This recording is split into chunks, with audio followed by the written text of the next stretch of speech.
अस्सलाम वालेकुम। बच्चों, हमने कैश फ्लो स्टेटमेंट जो है वो पढ़ ली थी, उसका फॉर्मेट भी कर लिया था। उससे रिलेटेड न्यूमेरिकल्स 2 हैं या 3 हैं आपकी एक्सरसाइज में, तो हमने वो करने थे। अब आप लोगों ने चूँकि सोल्यूशन से देख के कर लिए, तो इस वजह से आपके माइंड में क्वेश्चंस नहीं अराइज हुए कि ये क्वेश्चन सपोज़ ये सारा कुछ कैसे हुआ, आपने कैश फ्रॉम ऑपरेटिंग एक्टिविटीज़ में जो चीज़ें लिखी वो उस सेक्शन में क्यों आई, इन्वेस्टिंग में क्यों नहीं आई, फाइनेंसिंग में क्यों नहीं आई, ये कुछ चीज़ें जो इनमें से मिसिंग थी स्टेटमेंट्स में से, वो कैश फ्लो स्टेटमेंट का हिस्सा क्यों नहीं बनी, एट्सेट्रा। तो इस तरह के क्वेश्चंस थे। मसला ये है कि अगर आप लोग सॉल्यूशंस को देख के क्वेश्चन सॉल्व करते रहेंगे तो फिर आपको अकाउंटिंग नहीं आएगी। तो आई वुड रिकमेंड कि नेक्स्ट टाइम जब भी आपको कोई एक्सरसाइज या कोई असाइनमेंट मैं असाइन करूं, तो मुझे खुशी होगी कि अगर आप कोई क्वेश्चन सॉल्व करने के बजाय मुझे ये बता दें कि ये क्वेश्चन हमसे इस वजह से सॉल्व नहीं हुआ, बजाय इसके कि आप मुझे उसका सॉल्यूशन कॉपी करके भेज दें। तो ये फ़र्स्ट टाइम की असाइनमेंट थी, लिहाजा मैंने इसको मार्क ग्रेड नहीं किया। इसीलिए नहीं किया क्योंकि आप सारे लोगों ने कॉपी करके की हुई थी, तो असूलन तो मुझे इसकी नेगेटिव मार्किंग करनी चाहिए थी, लेकिन मैंने अवॉइड किया है कि मैं इसकी नेगेटिव मार्किंग ना करूं और उसको वैसे मार्क्स भी ना दूं। नेक्स्ट टाइम के लिए जो असाइनमेंट मुझे कॉपीड लगी नेट से या एक दूसरे से, उसकी मैं नेगेटिव मार्किंग करूँगी। तो असाइनमेंट वाली बात हम डिटेल में बाद में करेंगे। फ़िलहाल हम कैश फ्लो स्टेटमेंट से रिलेटेड 2-3 क्वेश्चन सॉल्व करते हैं, ताकि आपके माइंड में अगर उससे रिलेटेड कोई कन्फ्यूजन्स बाकी हैं तो हम उसको रिजॉल्व कर सकें। इस टाइम मैंने एक्सरसाइज का क्वेश्चन खोला हुआ है, that is question number 2.7b, problem 2.7b, और हम इसको सॉल्व करेंगे। यहाँ पे आपको नज़र आ रहा है क्वेश्चन में उन्होंने कहा है कि the balance sheet of the the capital eight 1 जुलाई की बैलेंस शीट ये गिवन है। इसमें स्टेटमेंट रिटेन अर्निंग्स की वैल्यू नहीं है, वो हमने खुद कैलकुलेट कर दी है। During the next few days the following transactions occurred, ये कुछ ट्रांजेक्शन्स हैं जो गिवन है। उसके बाद इंस्ट्रक्शंस क्या हैं, prepare a balance sheet at July 1 जुलाई की बैलेंस शीट ये गिवन है, हमने इसको एज इट इज़ इसको अरेंज करके रिटेन अर्निंग्स की वैल्यू कैलकुलेट करके बैलेंस शीट कंप्लीट कर देनी है।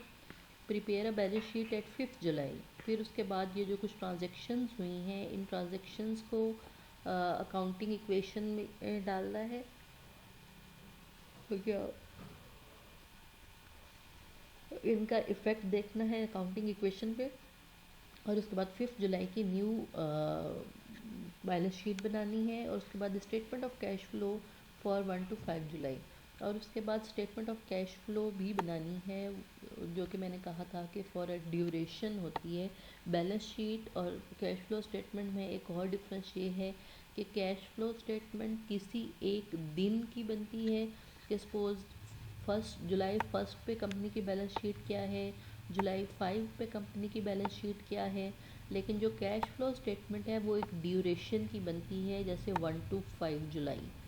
तो balance sheet is prepared at a specific time. ये यहाँ मैं एक स्टेटमेंट लिख देती हूँ, अगर आपको समझ नहीं आ रही कि मैं क्या कह रही हूँ। Balance sheet is prepared for a specific time. इसको मैं क्लास में पहले बहुत दफ़ा एक्सप्लेन कर चुकी हूँ, लेकिन फिर भी चूँकि क्वेश्चन में मुझे डेट्स नज़र आई तो मैंने कहा मैं एक बार दोबारा बता दूँ। एट फॉर स्पेसिफिक टाइम, जैसे कि हमारी इस क्वेश्चन में वो स्पेसिफिक टाइम जो है वो है 1 जुलाई।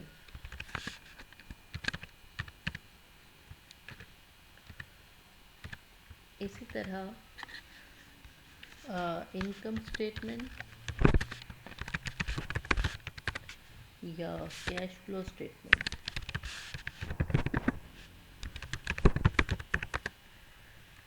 is prepared for a duration certain duration जो है वो है 1 to 5 जुलाई सपोज। तो इनकम स्टेटमेंट जो है वो एक ड्यूरेशन के लिए बनाई जाती है, जबकि जो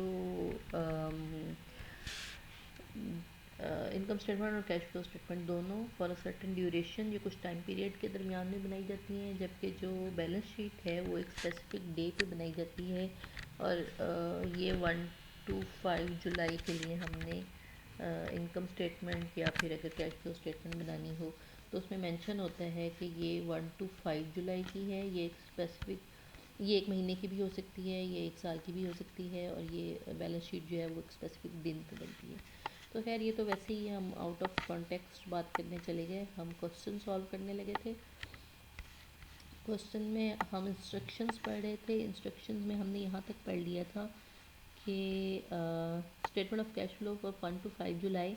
उसके बाद वो कहते हैं कि classify the payment of accounts payable and purchase of supplies as operating activities. Although की बात हमें खुद ही पता होनी चाहिए कि क्या अकाउंट्स पेबल, किसी की उधार हमने देना था और वो वापस कर दिया है, उसके लिए पेमेंट कर दी है, तो ये एक ऑपरेटिंग एक्टिविटी है, ना तो ये इन्वेस्टिंग है और ना ही ये फाइनेंसिंग है। एंड परचेज ऑफ सप्लाईज, और घर की चीज़ें खरीदना या ऑफिस की चीज़ें परचेज़ करना, ये भी ऑपरेटिंग एक्टिविटीज़ है। जब हम लॉन्ग टर्म एसेट परचेज़ करते हैं तो उस टाइम वो इन्वेस्टिंग एक्टिविटीज़ में आते हैं। तो ये दो काम हमने करने हैं। बैलेंस शीट जो कि आप लोग खुद बना सकते हैं और आप लोगों ने बनाई हुई भी है, उससे रिलेटेड बहुत सारे क्वेश्चंस भी हम कर चुके हुए हैं, लिहाजा बैलेंस शीट मैं नहीं बना रही, मैं सिर्फ स्टेटमेंट ऑफ कैश फ्लो बनाऊंगी। तो जिसका स्टेटमेंट ऑफ कैश फ्लो से रिलेटेड कोई क्वेश्चन हो वो पूछ सकता है।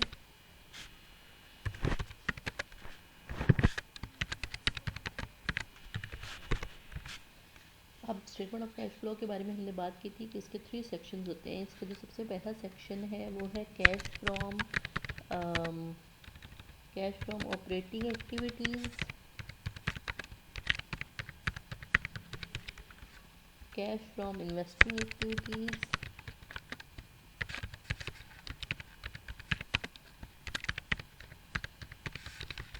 And cash from financing activities.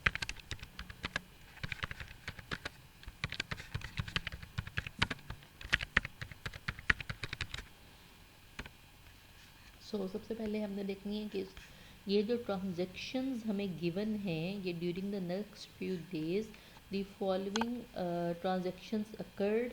तो ये जो नीचे ट्रांजैक्शंस गिवन हैं इनमें से कौन कौन सी ऑपरेटिंग एक्टिविटीज़ हैं, कौन सी फाइनेंसिंग एक्टिविटीज़ हैं और कौन सी इन्वेस्टिंग एक्टिविटीज़ हैं, इनकी डेफिनेशंस मैं आपको ऑलरेडी बता चुकी हूँ कि ऑपरेटिंग एक्टिविटीज़ कौन सी होती हैं। ऑपरेटिंग एक्टिविटीज़ वो होती हैं जो हम अपनी रूटीन में डेली एक्टिविटीज़ परफॉर्म कर रहे होते हैं, उनको हम अपनी ऑपरेटिंग एक्टिविटीज़ कहते हैं।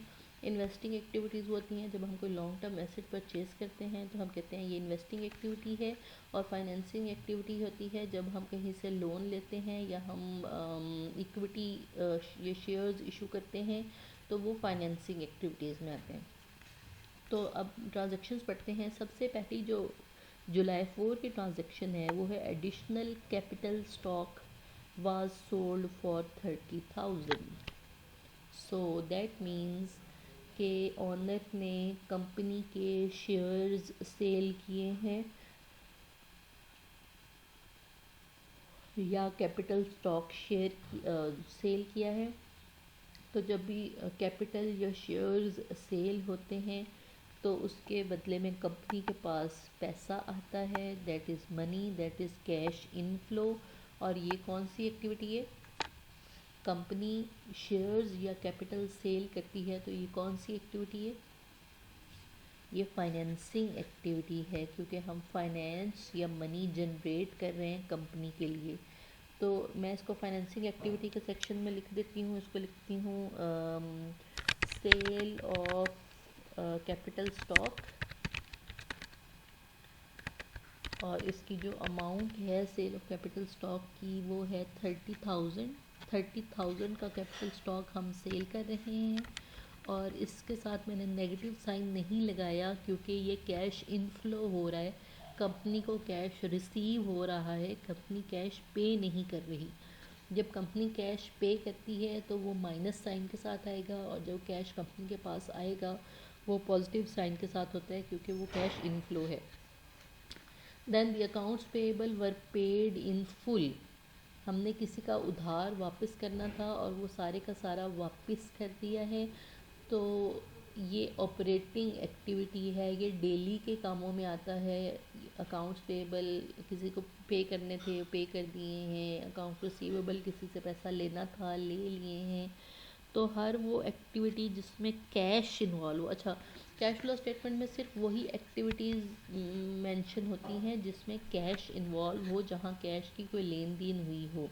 अगर किसी एक्टिविटी में कैश इन्वॉल्व नहीं है तो चाहे वो ऑपरेटिंग है या इन्वेस्टिंग है या फाइनेंसिंग है, हम उसको किसी कैटेगरी में नहीं डालेंगे क्योंकि वहाँ कैश इन्वॉल्व नहीं है। कैश इन्वॉल्व ना होने का मतलब क्या है, वो आगे एग्जांपल आती है तो मैं बताती हूँ। फ़िलहाल तो ये है कि the accounts payable were paid in full, कि हमने किसी का उधार वापस करना था, अब सारा पे कर दिया है। अब यहाँ पे देखें अकाउंट्स पेएबल थे कितने, अकाउंट्स पेएबल थे 7,000 और ये सारे के सारे हमने पे कर दिए हैं। तो मैं यहाँ पे लिखती हूँ ऑपरेटिंग एक्टिविटीज़ में पेमेंट मेड या cash paid for accounts payable. Sorry, और उसकी जो अमाउंट है वो है 7,000 है, लेकिन कैश आउटफ्लो है मतलब कि कंपनी ने कैश पे किया है, लिहाजा इसके साथ माइनस साइन आएगा। नेक्स्ट पढ़ो जी, जुलाई 5, equipment was purchased at a cost of 6,000। अब इक्विपमेंट को हम लॉन्ग टर्म एसेट की कैटेगरी में डाल सकते हैं और इक्विपमेंट परचेज हुआ है तो ये इन्वेस्टिंग एक्टिविटी हो सकती है। बट इसमें मसला ये है कि इसमें लिखा हुआ है at the cost of 6,000 to be paid in 10 days. That means अभी हमने कोई कैश पे नहीं किया, ये कैश हमने 10 दिन बाद पे करना है। तो अभी पिछली स्टेटमेंट में ये बोल रही थी कि जिस ट्रांजेक्शन में कैश इन्वॉल्व ना हो हम उसको किसी कैश फ्लो स्टेटमेंट में नहीं डाल सकते, किसी कैटेगरी में नहीं डाल सकते। तो ये उसकी एक एग्जांपल है कि कंपनी ने इक्विपमेंट परचेज़ किया है, ये एक इन्वेस्टिंग एक्टिविटी में डाल सकते थे, लेकिन साथ ही उसने आगे से कह दिया है कि to be paid within 10 days. इसके पैसे हमने अभी पे नहीं किए, कैश हमने 10 दिन बाद पे करना है, लिहाजा हम इसको कैश फ्लो स्टेटमेंट का हिस्सा नहीं बना सकते। क्यों नहीं बना सकते? कैश फ्लो स्टेटमेंट का पार्ट सिर्फ वही ट्रांजैक्शंस बनती हैं जिनमें कैश इन्वॉल्व हो, या कैश आ रहा हो या कैश जा रहा हो। जहाँ इक्विपमेंट परचेज तो किए हैं लेकिन ना कैश इनफ्लो हुआ है ना कैश आउटफ्लो हुआ है, बल्कि उन्होंने कह दिया है कि हम 10 डेज़ बाद पे करेंगे, लिहाजा ये वाली ट्रांजैक्शन कैश फ्लो स्टेटमेंट में इंक्लूड नहीं की जा सकती। उसके बाद नेक्स्ट स्टेटमेंट पढ़ें। नेक्स्ट है supplies were purchased for 1,000 cash for restaurant supply centre. Supplies purchase की हैं और फॉर 1,000 कैश, अब 1,000 कैश पे कर दिए, दैट मीन्स ये कैश फ्लो स्टेटमेंट का हिस्सा बनेगी। और सप्लाईज परचेज करना ऑपरेटिंग एक्टिविटी है। सप्लाईज मीन्स ग्रॉसरी, और मैंने आपको एग्जांपल दी थी कि ग्रॉसरीज जो हैं वो ऑपरेटिंग एक्टिविटीज़ में आती हैं। तो परचेज ऑफ सप्लाईज और उसकी जो अमाउंट है सप्लाईज़ की वो है 1,000 की, और ये भी कैश आउटफ्लो हुआ है। ज़ाहिर बात है हमने कोई चीज़ परचेज़ की है तो कंपनी ने कैश पे किया होगा, तो ये -1,000 आ जाएगा। उसके बाद है कि ये स्टेटमेंट थी वर purchase for 1,000 cash from a restaurant supply centre that was going out of the business. कोई एक ऐसा बिजनेस जो बंद हो रहा था, वहाँ से हमने ये सप्लाईज परचेज कर ली हैं। These supplies would have cost 2,000 if purchased through normal channels, but ये सप्लाईज़ अगर हम नॉर्मल सर्कमस्टांसिस में परचेज़ करेंगे तो 2,000 कॉस्ट करेंगी हमें। ये स्टेटमेंट से हमारा कोई कंसर्न नहीं है, स्टेटमेंट सिर्फ हमें कंफ्यूज करने के लिए दी हुई है, लिहाजा इसको इग्नोर कर दें आप। और बाकी सारी और इसके अलावा कोई ट्रांजैक्शन नहीं है, जो ट्रांजैक्शंस थी हमने उनको कैश फ्लो स्टेटमेंट का पार्ट बना दिए। लिहाजा ऑपरेटिंग एक्टिविटीज़ में हमारे पास 2 एक्टिविटीज़ हैं, फाइनेंसिंग में 1 एक्टिविटी है, इन्वेस्टिंग में कोई एक्टिविटी नहीं है।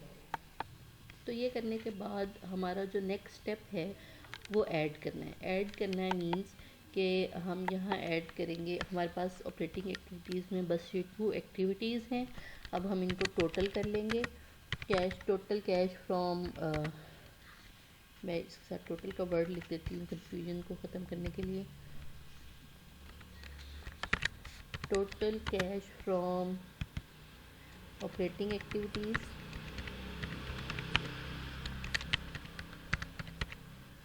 तो जब हम इसको ऐड करेंगे तो हमें नज़र ये आएगा कि यहाँ पे कोई कैश इनफ्लो नहीं हुआ। हमने ऑपरेटिंग एक्टिविटीज़ पे 8000 खर्च किए, लेकिन हमें अभी तक कहीं से कोई कैश रिसीव नहीं हुआ। हमने कोई ऐसी ऑपरेटिंग एक्टिविटी परफॉर्म नहीं की जहाँ से कैश कंपनी के पास आया हो या हमारे पास आया हो। हम अभी तो कैश सिर्फ खर्च कर रहे हैं in section of operating activities. फिर जो दूसरा पोर्शन है इन्वेस्टिंग एक्टिविटीज़, इसमें हमारे पास कोई एक्टिविटी नहीं है, तो हम इसको नो एक्टिविटी सेक्शन लिख देते हैं इसमें, लिहाजा इसमें से कोई कैश इनफ्लो और आउटफ्लो नहीं हुआ। फिर क्या है, कैश फ्रॉम फाइनेंसिंग एक्टिविटीज़, यहाँ हमने शेयर्स सेल किए हैं, तो इसका टोटल कैश जो हो जाएगा वो हो जाएगा, इसका भी टोटल कर लेते हैं। टोटल करने की ज़रूरत ही नहीं है, एक ही एक्टिविटी है इसमें। तो ये है total cash from financing activities, और वो टोटल कितना है वो ये है, सम एक ही उसमें वैल्यू है तो हम उसी को डाल लेते हैं, एंड दैट इज़ सो। अब हमारे पास ऑपरेटिंग एक्टिविटीज़ में सिर्फ आउटफ्लो हुआ है, फाइनेंसिंग एक्टिविटीज़ में इनफ्लो हुआ है। तो असल में अब हमने ये कैलकुलेट करना है कि 1 to 5 जुलाई तक हमारी कंपनी में कैश इंक्रीज़ हुआ है या डिक्रीज़ हुआ है ओवरऑल। लेट्स सी, मैं यहाँ लिखती हूँ कि हमारी इंक्रीज़ और डिक्रीज़ हमने ये कैलकुलेट करना है, इंक्रीज़ और डिक्रीज़ इन कैश। तो ये कैसे पता लगेगा? ये पता लगेगा जब हम सम करेंगे इन तीनों एक्टिविटीज़ का कि ऑपरेटिंग एक्टिविटीज़ पे कितना खर्च हुआ, प्लस ये फाइनेंस इन्वेस्टिंग एक्टिविटीज़ पे कितना खर्च हुआ या कितना इनफ्लो हुआ, कोई नहीं हुआ, वहाँ पे ज़ीरो वैल्यू है, लेकिन हम एक सेल को सिलेक्ट कर लेते हैं। उसके बाद next cash from financing activities, तो यहाँ पे कितना खर्च हुआ या कितना इनफ्लो हुआ उसको सिलेक्ट कर देते हैं, और टोटल जो हम इन तीनों सेक्शंस को ऐड करेंगे तो ये बनेगा 22,000। दैट मीन्स के 1 to 5 जुलाई से लेके जितनी भी हमने ट्रांजैक्शंस की उनके रिज़ल्ट में कंपनी का जो कैश इंक्रीज़ हुआ है वो इंक्रीज़ हुआ है 22,000, और ये इंक्रीज़ इन कैश है। इंक्रीज़ इन कैश का पता कैसे लगा है कि ये पॉजिटिव साइन है। अगर ये माइनस साइन होता तो हम कहते हैं कि कंपनी के पास से कैश डिक्रीज़ हुआ है, कोई ऐसा कैश नहीं आया कि हम कहें कि कंपनी के पास कैश इंक्रीज़ हुआ है। तो ये तो डिक्रीज़ इन कैश है। अब 1 जुलाई को, अब क्वेश्चन में वापस आ जाएं, ये 1 जुलाई को आपको ट्रांजैक्शंस और बैलेंस शीट दी हुई है, इसमें कैश दिया हुआ है 1 जुलाई को 4100। दैट मीन्स कि जब महीना शुरू हुआ तो हमारे पास सेविंग्स में पहले से कुछ पैसे पड़े थे जो कि थे 4100। तो मैं इसको लिख देती हूँ कैश एट स्टार्ट वो था 4100। तो अब इस महीने हमारे पास, या इस महीने कह रही हूँ इन 5 डेज़ में इतना कैश आया है, पहले इतना पड़ा था। तो हमने जो न्यू बैलेंस शीट बनानी है, ये यहाँ हमें क्वेश्चन में कहा है कि बैलेंस शीट ऑफ 5 जुलाई की बैलेंस शीट भी बनाएं। तो इसमें अब जो कैश आएगा वो नया कैश आएगा। अगर आपने बैलेंस शीट तो बनाई ही होगी, 5 जुलाई की आप बैलेंस शीट बनाएंगे तो उसका कैश और जो यहाँ से कैश सम हो के आएगा इन दोनों को इक्वल होना चाहिए। इक्वल क्यों होना चाहिए? 4100 हमारे पास 1 जुलाई को था, और जो ये 2200 है, 22,000 है, ये हमने अगले 5 दिनों में कमाया है। इन दोनों को ऐड कर देंगे तो जो कैश आएगा ये वो वाला कैश है जो 5 जुलाई को हमारी बैलेंस शीट में मौजूद होना चाहिए। कैश एट 5 जुलाई। आप जब बैलेंस शीट बनाएंगे, मैंने बैलेंस शीट नहीं बनाई, आप बैलेंस शीट बनाएंगे जब 1 जुलाई वाली बैलेंस शीट तो सिंपल सी है, वो उन्होंने बना के दी हुई है। जब आप 5 जुलाई वाली बैलेंस शीट बनाएंगे ना तो उसमें आपकी कैश की वैल्यू ऑटोमेटिकली यही आएगी 26,100। अगर ये नहीं आएगी तो इसका मतलब है आपके क्वेश्चन में कहीं कोई मिस्टेक है। तो ये एक टैली करने का तरीका होता है कि आपका कैश जो कैश फ्लो स्टेटमेंट से आपने कैलकुलेट किया है it should be equal to your balance sheet जो आपने उस डेट पे बनाई हुई है। आई होप कि आप लोगों को क्वेश्चन क्लियर हो गया होगा, और अगर नहीं हुआ तो आप लोग मुझसे पूछ सकते हैं। इसी के बाद ये मैंने क्वेश्चन जो सॉल्व किया है 2.7a है, इसके बाद 2.7b भी है। आप लोग कहते हैं तो मैं इसको भी सॉल्व कर देती हूँ, लेकिन इसमें सब कुछ वही है। मैं क्विकली इसको एक दफ़ा रिव्यू कर देती हूँ, फिर आप लोग कहेंगे तो मैं इसको सॉल्व करके भी दे दूँगी। बाकी सारी वैल्यूज़ सब कुछ वही है। इसमें हमें ये कहा गया है कि prepare a balance sheet eight September 30th। फिर दोबारा दूसरी जो बैलेंस शीट बनानी है वो 6 अक्टूबर में बनानी है। इसमें इनकम स्टेटमेंट और स्टेटमेंट ऑफ कैश फ्लोज दोनों बनाने हैं। In your statement of cash flows, treat the purchase of supplies and payments of account payable as operating activities। ये हमने पहले भी ऐसे ही किया है, लिहाजा इसमें कोई चेंज नहीं है। तो हम क्विकली बस ये देख लेते हैं कि इन ट्रांजैक्शंस में से कौन कौन सी ट्रांजैक्शन किस कैटेगरी में जाएगी, और बाकी सारी कैलकुलेशंस सेम हैं, वो आप लोग खुद कर सकते हो। तो सबसे पहली है additional capital stock was sold for 30,000। Same जैसे हमने पहले किया कि कैपिटल स्टॉक की सेल जो है वो फाइनेंसिंग एक्टिविटी है और उसकी अमाउंट है 30,000। लेट्स से मैं इसी क्वेश्चन को थोड़ी बहुत चेंजेस करके कर देती हूँ। ये क्वेश्चन हम सॉल्व करने लगे हैं जनाब। अब क्वेश्चन नंबर 2.7a की बजाय ये 2.8a है और वैल्यूज़ बहुत हद तक सेम हैं। सबसे पहला जो था वो है कि स्टॉक सेल किए ऑफ 30,000, तो ये फाइनेंसिंग एक्टिविटी है। ये फाइनेंसिंग एक्टिविटी में सेल ऑफ कैपिटल स्टॉक हमने 30,000 लिख दिया। Next, the accounts payable were paid in full, जैसे कि पिछले क्वेश्चन में थे। अब बस हमें वैल्यू देखनी पड़ेगी कि अकाउंट्स पेएबल की वैल्यू क्या है। अकाउंट्स पेएबल की वैल्यू है 6,800। सो बस इसकी वैल्यू यहाँ पे हम चेंज कर देंगे, 6,800 कर देंगे। 6,800 हो गया। उसके बाद नेक्स्ट जो ट्रांजैक्शन है, more furniture was purchased on accounts. On account mean उधार पे परचेज़ किया है, तो that means is to be paid within 30 days. ये कैश फ्लो स्टेटमेंट का हिस्सा नहीं बनेगा क्योंकि यहाँ पे कैश इन्वॉल्व नहीं है। हमने जो चीज़ परचेज़ की है वो अकाउंट या उधार पे परचेज़ की है। Supplies were purchased for 900 cash from a restaurant supply centre that was going out of the business. तो सप्लाईज जो हमने परचेज़ की हैं वो 900 की परचेज़ की हैं। ये ऑपरेटिंग एक्टिविटी है, परचेज़ ऑफ सप्लाईज़, और इसकी जो अमाउंट है वो है 900। मैं फिर से कह रही हूँ कि किसी का कोई क्वेश्चन हो तो वो मेरे से पूछ सकता है। तो इन दोनों का ऐड करके आंसर हमारे पास ऑटोमेटिकली आ गया है। खैर अभी हमने आगे पढ़ना है। इसमें एक ट्रांजैक्शन और गिवन है, लास्ट क्वेश्चन में बस ये 2 स्टेटमेंट्स थी, इसमें एक एक्स्ट्रा स्टेटमेंट गिवन है, वो है revenue of 8,000 were earned and paid in cash. Cash involve है, दैट मीन्स ये हमारी कैश फ्लो स्टेटमेंट का हिस्सा बनेगी। और हमने पहले जब कैश फ्लो स्टेटमेंट को एक्सप्लेन किया था तो उसमें बताया था कि जो रेवेन्यूज़ होते हैं वो ऑपरेटिंग एक्टिविटी है या वो ऑपरेटिंग एक्टिविटीज़ के सेक्शन में आते हैं, लिहाजा हमें यहाँ पे रेवेन्यूज़ को ऐड करना पड़ेगा। कैश रिसीव्ड, क्योंकि रेवेन्यू है तो रेवेन्यू मींस सेल्स होती हैं, या सेल से जो हमें पैसा जनरेट होता है उनको हम रेवेन्यूज़ कहते हैं। मैं समझाने के लिए लिख भी देती हूँ, cash received from revenue, cash received as revenue उसकी अमाउंट है 8000। तो इसको मैं कर देती हूँ 8000। उसके बाद है expenses required to earn the revenue of 32 were incurred and paid in cash।